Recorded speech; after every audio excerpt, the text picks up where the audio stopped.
As we battle this devastating drought here in California, concerns continue to mount over the shrinking of the Salton Sea and its impact on our public health and the environment. There are solutions, but the state has yet to decide what to do. Sarah Pila is live in studio to explain. Good morning. Good morning to you, Giselle. So back in 2017, 11 companies submitted proposals to the California Natural Resources Agency on how to save the Salton Sea from completely drying up. Now, it is a major issue because the receding water supply increases the lake's salinity, killing off fish and destroying migratory bird habitats. Toxins are also exposed and have caused a public health crisis that spans the surrounding area and into the Mexicali Valley. The Sea-to-Sea Canals Company's solution, though, is to import water from the Sea of Cortez, and they're ready to go. They're just waiting for the state to make a decision.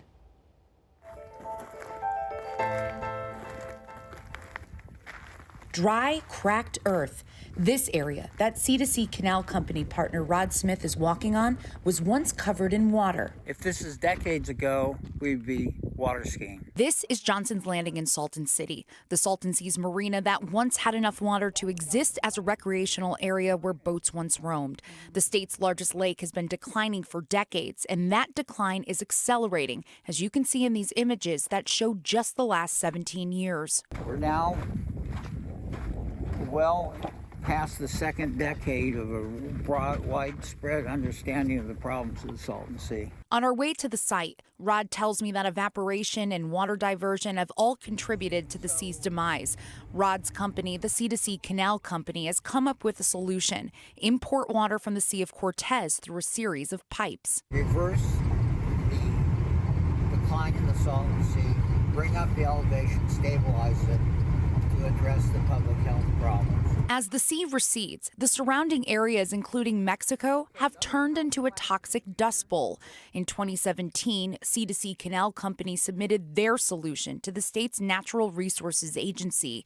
But forward movement has been stagnant, a point of contention for Rod's managing partner, Gary Jennings. What business are you in?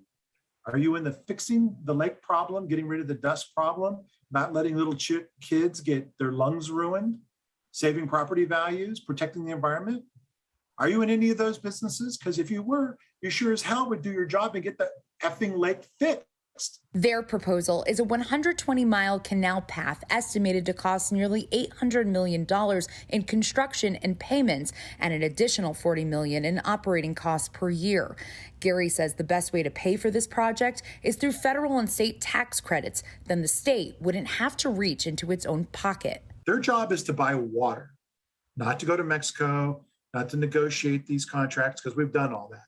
They just need to commit to buy the water and fix the Salton Sea and get rid of the 100,000 acres in dust. While Gary and Rod are anxious for the Natural Resources Agency to decide, the agency's next step is to have an independent panel study all the submitted proposals for their viability. The panel's review will take a year or so to complete.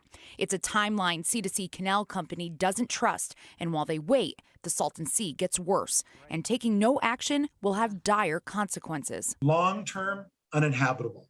Short-term, poverty. And Rod says the challenge is before us. The state just needs to pick a path. Do we want to solve a problem today, or are we going to fool around for a decade and have a problem that's, twice or three times as large? Doing nothing is clearly not the answer. And while time continues to tick, the window to save the Salton Sea is shrinking. Now, the California Natural Resources Agency says the reason for the delay is doing the appropriate due diligence and evaluating the submitted concepts, which includes remaining in the study phase with their latest independent review panel, who will decide if water importation is a feasible strategy for long-range restoration of the sea. Giselle, Melvin. Boy, it seems pretty dire. We have to do something, otherwise it's just going to get worse. So let's say this company does get the green light to proceed. What are the next steps? Yeah, that's a great question. So Gary says once he's issued the tax credits, he can have $25 million raised in 6 months. That will cover their costs for proof of concept. Then they meet with the leadership in Mexico to negotiate the deal. Now, if they get the purchase agreement from Mexico, then they go to phase B, which is starting construction. That is what the hope is. Now, if Mexico does decline, it's game over. So we are hoping that the state will, of course, have that independent review panel pretty quickly, that they'll come up with a decision and that they'll give them, you know, Time the is chance of to the do this. essence. It is. As we know, climate change just continues to be this threat. We're in a drought, and every day that goes by, this gets worse. And then what about the surrounding cities around the Salton Sea? Are they in support of this? They are actually. So the Coachella Valley, every city within the Coachella Valley is in support of this. And they're the ones that are really facing this head on, right? They have the respiratory illnesses out there that are just exacerbated by this. So they do want and support water importation from the Sea of Cortez. Start bringing it in. Thank you. That's right. Important Thank you conversation. so much, Sarah. It is. From our Emmy Award-winning environmental reporter. That's right. So good. So, good.